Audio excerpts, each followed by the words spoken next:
The fall of Bashar al-Assad was almost unthinkable just a week ago, when rebels started their astonishing campaign against the regime from their base in Idlib, in Syria's northwest. This is a turning point for Syria. Assad came to power in 2000 after the death of his father, Hafez. So Assad himself has been in power for 24 years now, and his father was in power for 26 years. At the demise of his father, he took office. That is to say that Assad and his father have been in power for 50 good years, 5 decades, who ruled the country for 29 years, and very much like his son, with an iron fist. So according to the news, his father not even 26 years, ruled Syria for 29 good years with iron fist, just like his son.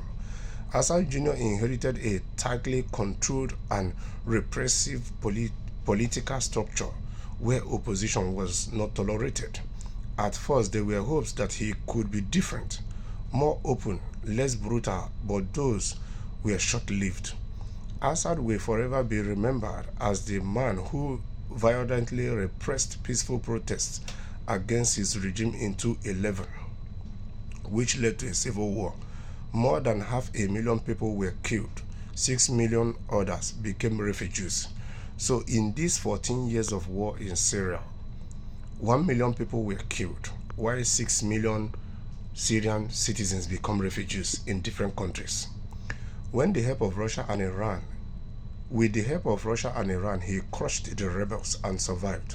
Russia used its formidable air power, while Iran sent military advisors to Syria, and Hezbollah, the militia it supports in neighboring Lebanon, deployed its well-trained fighters. This did not happen this time. His allies, reoccupied with their own affairs, essentially abandoned him. Without their help, his troops were unable, and in some places, apparently unwilling, to stop the rebels led by Islamist militia group Hayat Tahrir al-Sham. So, you see, that is why it's always good as a leader to always stand on the side of your people.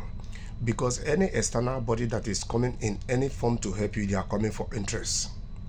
And the help they are going to help you is limited. As long as they keep getting their interest, they will keep offering the help in some cases. As long as they are no longer sure of getting that which is their interest, they will start withdrawing. And this marks an end to an era of a family that have occupied power for 53 years brutally and suppressed its people. But now, it now depends on Syria to choose the path they want to take, because now different hawks will be coming. Is Syria going to conduct now a credible election whereby anybody who is credibly elected will first and foremost do whatever it takes to reconcile its people first? Secondly, start a policy that is going to rebuild that country. Third, implement policies that is centered on Syria and Syrian people. Yes, because at this point in time, Syria needs a leader that is a patriotic leader, a leader that is deep-rooted in Syrians first before any other party.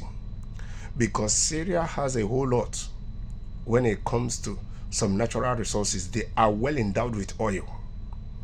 And at this point in time, we know that a whole lot of countries are in dear need of the oil that Syria have.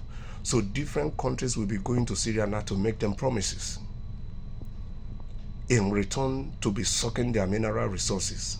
So it's now left for whosoever that is going to be in charge there to exploit the desperation of these hawks that are coming on the side of the benefit of their people, making sure that any negotiation that he is negotiating with anybody is 85% beneficial to Syria and Syrians. Because if not, I pray that Syria does not turn out to be like a second Iraq.